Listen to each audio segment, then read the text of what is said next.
Coming up next on the Matthew Sanchez Show. Sometimes you can plan your life to the detail, to the greatest detail. But somehow, in some form or fashion, you miss something. And then things don't go as you planned. Girl!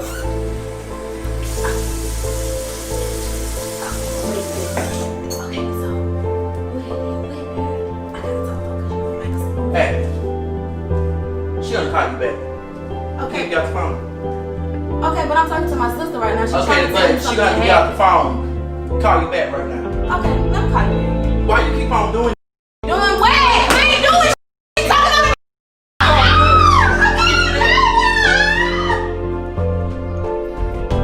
me. You know what, Tamika? You got me. I'm tired of this marriage with your ass. You know what? You gotta get.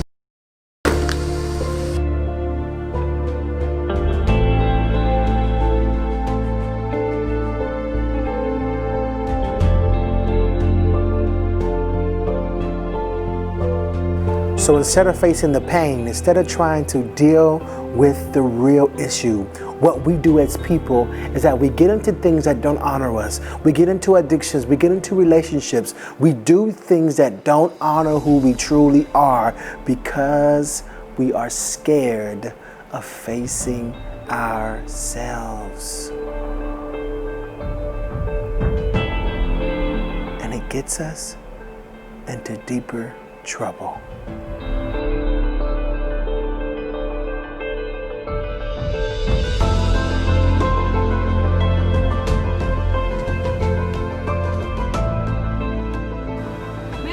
You see me calling you. I did, but I was gonna call you right back. Like, First of all, call me right back for what? Who you talking to? Tiana, I was gonna call. Who you talking to, Tamika? Who you That was talking to? Robert on the phone. So you really gonna sit out here in the car and ignore my phone call to talk to this? But we weren't talking. No, I wasn't saying it like that. How you saying it? What I'm saying was, How you I was saying gonna it? call you How right you saying it? back. So you gonna call me right back? That what you saying? I was literally gonna call you right back. All right. Call me right back. Okay. Why you doing that? Call me right back. Call me right back. Oh my God, babe. Oh. Oh my God, you can do like, you want to go snorkeling for excursion, or do you want to do scuba diving, parasailing? It's so much stuff. Oh my gosh, you're gonna have a good time. What you want to do? Man, we gotta talk. Cause I don't think I can do this no more. Like, I don't even want to be gay no more. The next 10 years of your life will be the same, except for the books that you read, the things that you experience, and the people that you meet. That is exactly what we're talking about here today. A book that Tamika Nicole wrote. I killed her so she can live. Let's go right into it because, you know, your story is one of a kind, really. And the fact that you made it out of it is something that's going to be profound to somebody else, which is that's what God gets the glory, because somebody gets healing from it. Tell me where it started, the worst parts, and then lead me up to the beginning, to the good of everything. Where did it start? Did it start at home? Because I know your mother, she had gone through some stuff too about them groceries. Oh my gosh. So what I'm saying is, I know that she had gone through some stuff too, and you had to have front row seat to that. Yes. So I'm pretty sure that traumatized you as a young lady. Traumatized you. Let's start there. Go right there. So at first I started in the beginning about the first chapter, which is how everything started, which is called The Seed of Hurt. That's the first chapter, because everything starts with a seed. Right.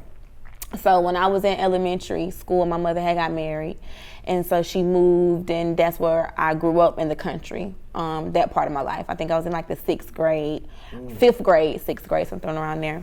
And so he tried to molest me.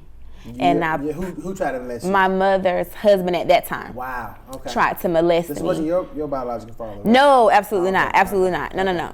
And so he tried to molest me, and that's where it started. So that's what I talk about. I think I was about 10 or 11 when it happened. And so that kind of shaped me. That was a very first big traumatic experience that I had that carried me throughout my whole entire life.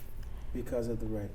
Because of he didn't rape me. It was like this close. He tried. Yeah, it's traumatizing. Wow. Yeah, exactly. Mm-hmm. When you said that carried you through your life, what do you mean by that? So we tend to carry hurt from year to year through life experience. Mm-hmm. But I was like 11 years old when it happened. My mother got me out of the situation right away, apologized to me and all of that. And as I grew up, I kind of suppressed it, thought I was over it. You know what I'm saying? So it carried with me, but I just didn't know that it was carrying with me throughout my character, throughout the guys that I picked, why I felt like I was just looked at as a sex image, like a piece of meat to guys, you know? Mm-hmm. And it was like, I always went back to dang, that's what my mother ex-husband looked at me as. So that's what every other guy would look at me as. Just, you know, a woman with a pretty face and a nice body. You don't want to get to know me. You just want to sleep with me. You know, it just carried me, and I. Did you fall into it? Yes, I developed low self-esteem from it. I thought that, you know, when you're in a relationship, you think you got to give it up, or he gonna leave you, right. Or if you don't do it, somebody else will. All of those things that you try to do to keep a man, and I did it. So I found myself just being away, you know, and not realizing where it started. I just kept moving along from relationship to relationship, from anger to low self-esteem to baggage. It just was a lot, and it all stemmed from that one thing, on top of everything else that I've gone through in my life. But I had to talk about the seed of it in the very first chapter of how it started, that sometimes we experience trauma and we suppress it and we don't deal with it. Why do you think we do that? Because it's hurtful. We don't know how to deal with it. We don't know we don't understand it. Sometimes we go through things that we feel like we don't deserve, you know? So I'm 10, I didn't deserve that. Why did I have to be the one to go through it? And you don't know how to deal with it at 10 or 11. How do you deal with something so traumatizing at a young age? Did you blame your mother? I didn't. I did not blame my mother because, like I said, when I told her, I immediately told her, because I grew up, my mother like, tell me everything. And so I told her exactly when it happened, when she came home that night and we left that next morning. But I still felt away because it happened. Right. And I didn't want her to hold that guilt or treat her away because she got me out of the situation. Right. What was your father in all this? He never knew about it. We did not tell my father or my brothers because... Was he present in your life? Yes, he's always been present in my life. Mm-hmm. But I kept that from him because to keep him out of jail and things like that. You know, our father is protective. No, but my father is just protective over his daughter. You know, you tell your daddy that something, you know. Right. So you're not the only child though, right? No. How many more children? Not children. How many more brothers and sisters you have? I have 2 brothers and 1 sister. You're the oldest? I'm like the second, third oldest. Oh wow. Yes. Wow. So after the marriage, what was that like? You got out, right? After the marriage, I went straight into a lesbian relationship. Okay. Let's speak about that. I went into a lesbian relationship because it was familiar to me. Wait a minute. Help me understand that.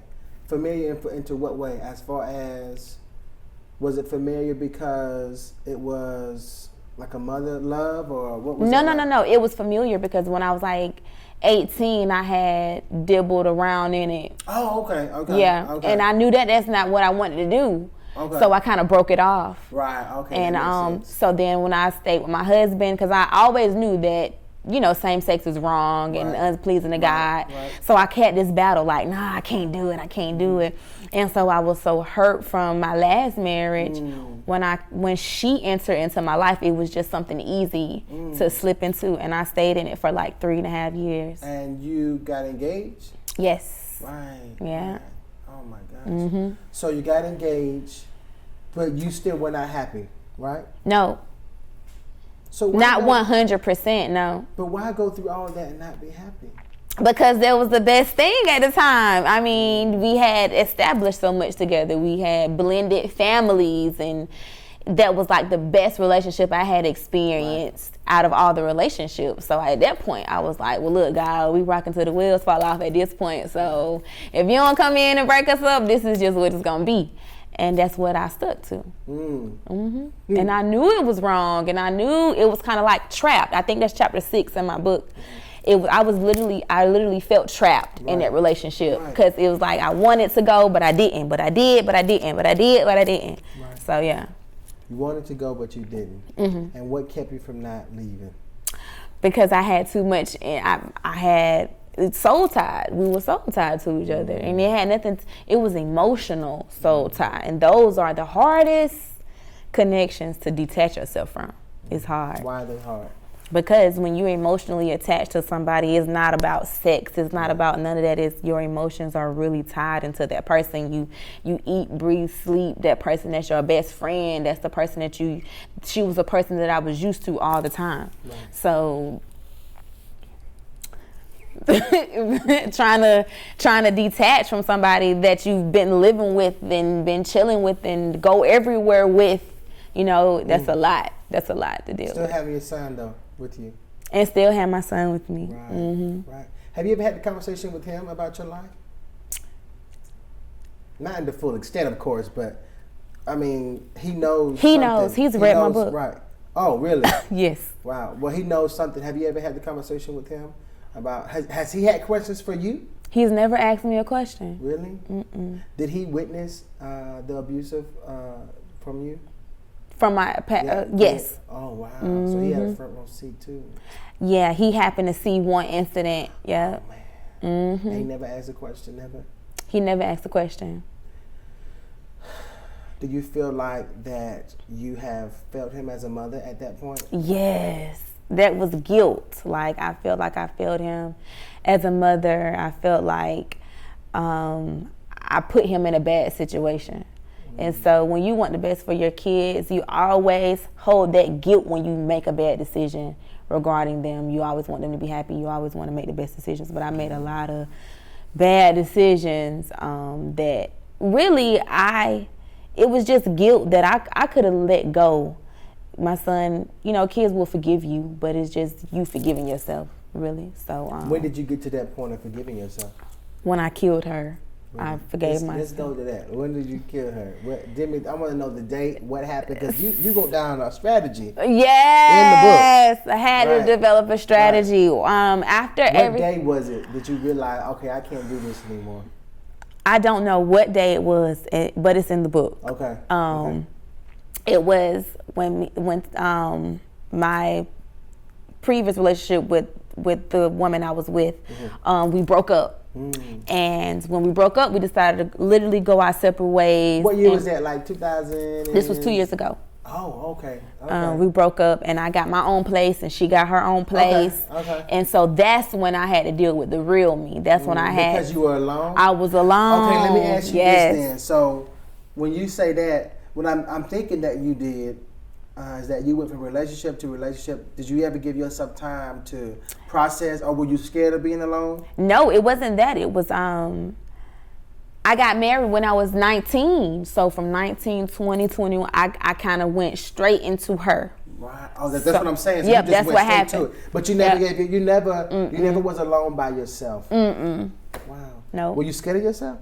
No, I just I was actually still married when I met her. Oh, okay. Yeah, so it wasn't that I got a divorce and then Okay. So I left him and she kind of swooped in right, because we worked together. So it kind of just happened. It was a boomer, like a domino effect, not a boomerang. It was a domino effect. Boomerang. And so that's how it happened. I was still married, and then after the last fight that me and my ex-husband had, I moved straight with her like that. And then, but you never gave yourself time to really sit down and say, look, Mika, that's what your mom calls you, right? Mika? Look, Mika, you need to get some stuff together. You never gave yourself no, time. I did not, until I got into my own place. I wonder how many women are doing that. A lot. I think it's chapter 8, face her. So I had to face me and deal with me, because it's Yes, difficult. That's the last thing that we want to do is deal with the real us. We want other people to tolerate us and deal with us, but you don't want to deal with you. Probably because we can control it. That's And probably why we can do that. not necessarily you can't control it because you're not genuinely happy. We can control not facing us, what I'm saying. Right. But you won't ever be 100% happy until you face you. Like even the small stuff from the big to whenever it happened, I literally had to face me and why am I so angry? Why am I so hurt? Why are my relationships keep fluctuating? But we like to blame, well, he cheated on me, or you did this to me, or this is what happened to me. Like, no, just because things happen, you still have the choice to decide how you want to be. Right. So you have to really deal with everything that made you who you are. Why are you so snappy? You know, people are, I'm always on go. You know, why? Right. So it's like, deal with you. Why are you this way? And I had to do that for me. Like, what is wrong with you? Why are you so emotional? Why do you have low self-esteem? Why don't you feel beautiful? How did you do that? Like, tell me how did you, were you sitting down at a place? I was in my room and I just couldn't take it anymore. And I just cried and cried because I was just so empty and hurt. And I always felt that way, but I was masking it with other things to put a smile on my face. Like what, so I was masking it with my relationship, drugs. Yeah, turning up, you know. Okay, turning up, yes, you know. Right. Doing whatever I wanted to do other than deal with what's going on the inside. You know what I'm saying? And so once I finally got to the point where I wanted to deal with what was going on with me on the inside, I just cried because I know what's going on with me. And so once I released it to God, just me and him, like I really had to cry out to him and just give it all up. Like from when I was 10 and how he tried to manipulate, like I was still holding on to that shaped my character, from staying in an abusive relationship to not feeling pretty, and people would look at you and feel, and you know, you look like you stuck up or you think you are that. And I'm like, that's how you think. I don't feel that way on the inside. I'm tore up, like I'm broke. And so I really wanted to enjoy and be who God has called me to be. And in order to do that, I had to face me and kill her. I had to, because that was the only way I was going to be free. I mean, free from everything and just really be me. And sometimes you can be trapped inside of a person that's not even really you. And I'm done with that. I can't do that. What does it feel like to be you? Now? Yeah, let's do now. Yeah.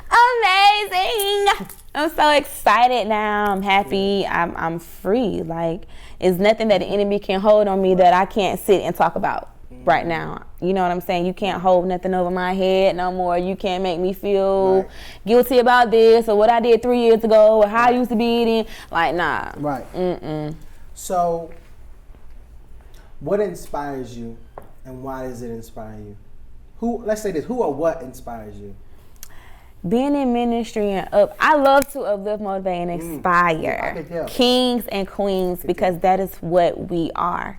And so that means everything to me, to push other people into their destiny and to inspire them to really be that queen and that king, because it's amazing. God put us here for a phenomenal reason, but the enemy wants to distract us and get us off course, and so we can just feel like we're just here struggling, or that's not what God put us here. So anytime or any chance that I get to inspire, uplift, encourage, that means everything to me. That's my inspiration. Why does that mean so much? Because I want to see everybody happy and living the lives that God said they can live. And if I gotta push and go through what I go through to use it as a testimony, then so be it. Because it's gonna free somebody else, and that really means like the world to me, to see women with confidence, to see women with their head up, you know, not being bound by anything or the past or family drama, things that we really go through in real life. And men, they deal with so much, and sometimes you just want to hear, sometimes y'all just want to hear some good positive words, some encouragement, you know?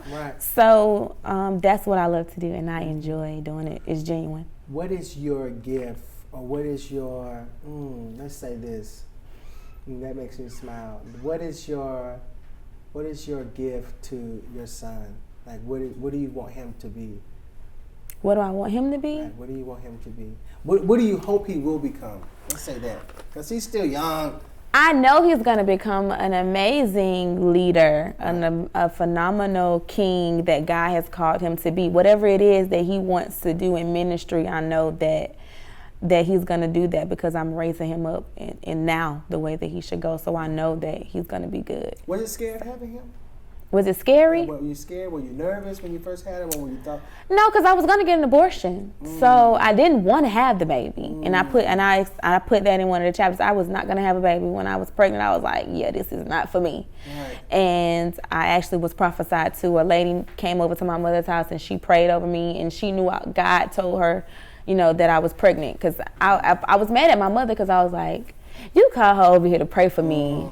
Why and she was like, I ain't tell her nothing. So I knew that was God telling me. So I know my son has a purpose. Right. Because he must be. I was not going. You right. I didn't mean to cut you off, but you right. September the 20th, you said the enemy wanted me to have an abortion, but God said no, not so. Yes. My son held my hand, prayed with me the day I finished my book, and said, "Mommy, this will be a #1 bestseller." He did. I'm so honored to have Tyler as my son. Yes. You said that. I am.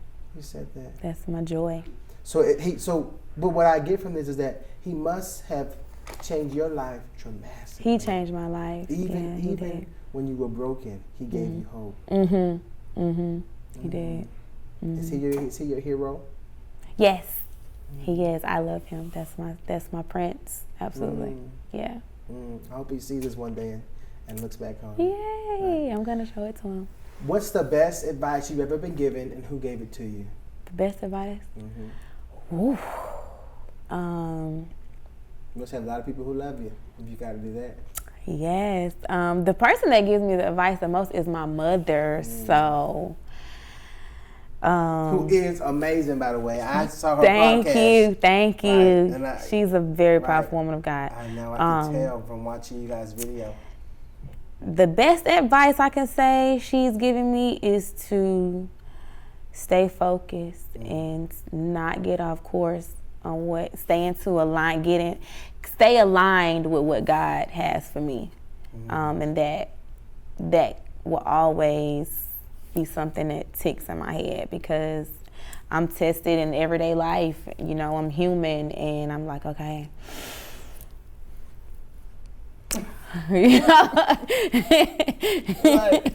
have to do that. So I'm like, okay, because I know this is a distraction. I know this is something that's trying to get me out of alignment. Right. And so I have to keep her words in my ear. Like, you know what this is now. You know what this is. You know. Right. And so when things happen, I have to say, I know what this is. Okay, I got this. But let me take a moment, because I got to get it. Yeah. Right. So you still have those moments sometimes. Yeah. So what keeps you grounded other than your mother's words? What keeps you grounded? What kind of spiritual practice do you have? Reading the Bible, praying consistently and being in the Word. And I know that sounds cliche, but if you don't know the words to speak in a situation, it can trump and kill your whole entire mood, your whole entire day. But if you don't know the word to speak in a situation, it's not going to change nothing.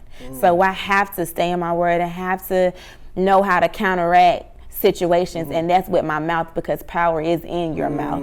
And when I understood that I had power in my mouth, which was one of the strategies in my book, I speak. What you speak, it is very important, what you speak out of your mouth. So that's how I get through. I have to speak life in every situation. I don't care, into myself and into the situation that I'm in. And the people around you are important. So you got a good team, right? Yes, got a good absolutely. Team. Absolutely. And what do they mean to you? How do they help you? My team that God is bringing into my life, they're very motivational, inspiring, uplifting, and we all pray together.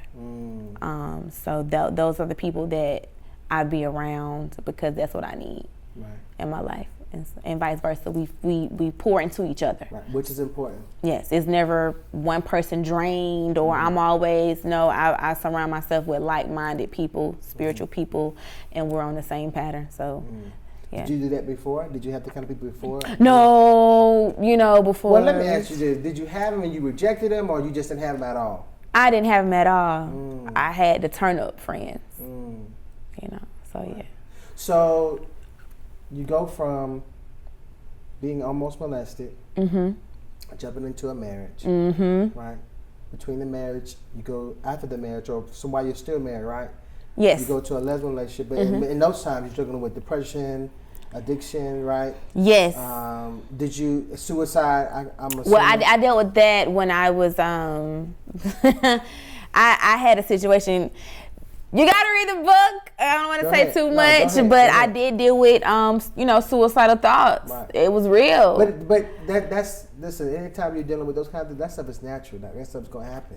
Yeah, I dealt with that.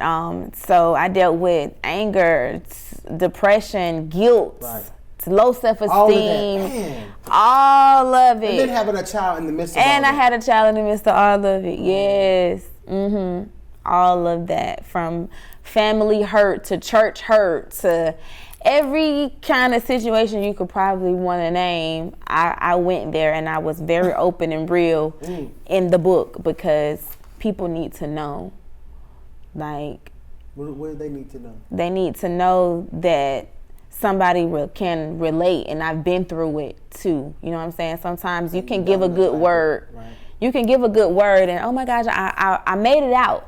But people, okay, you made it out, but can you tell me how you made it out? You know what I'm saying? It's one thing to talk about, God is so good, and I used to be on drugs, but now look at me, you know. And it's like, when people look, and it's like, okay, well, congratulations, but I need to know. Give me the ugly. What happened? How did you come out of it? What made you want to stop? Did you relapse? Did you, So when I wrote the book, I didn't want to write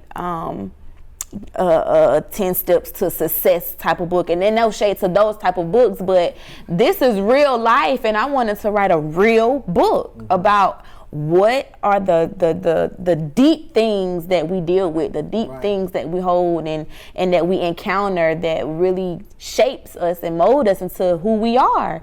And so whatever it took for me to get the message out, I did. And do you feel a lot better? Yes. Well, was this healing for you? Yes. It was amazing. Because you said the final chapter was Flatline? Flatline. That was the hardest chapter you had to write? That was the hardest chapter I wrote. Really? It was the hardest chapter I wrote, because that's the chapter that's meant to free people. I put scripture behind it. I put my transparency, even in that, even in the scripture, even in it, I still put me in it. But it was the hardest to write, because I was fought so bad on writing that chapter. Like, I was fought so bad. Like, the enemy did not want me to finish that book, but I was determined. And so, yeah, that's my favorite chapter. Flatline is my favorite chapter. Okay, last question. What would you say to a young lady who is going through it? She is in an abusive relationship. She doesn't know herself. She doesn't love herself, because no one told her how valuable she is. What would you say to her? I would tell her that you are absolutely, any woman, any queen that feels trapped, because that's how I feel. You feel trapped, and you want to find a way out. You definitely are worthy. You are a queen. You are powerful. You are not a depressed woman. You are not a victim of your past. You are not none of these negative things that the enemy wants to make us feel like. You are worthy, and you have to give those things to God just in your spare time, in your quiet time. Give all of that hurt to God, and let Him clean you up and make all of those ugly things beautiful, because I once was ugly. Beautiful on the outside, but ugly on the inside. And then you're being ugly on the inside eventually shows on the outside. But just give it to God and watch Him change your life around, and let Him show you how to let that stuff go, because it's not the easiest. You don't just wake up and say, oh, I'm just going to let it all go today. So no, I would encourage every woman to give it all to God and release it. Speak it, release it, and let God continue to just do a work in you, and know that if I can do it, I know that you can too. Right. So yeah. We're going to pull a picture up on this iPad, and I want you to tell me what you would say to this young lady. Okay.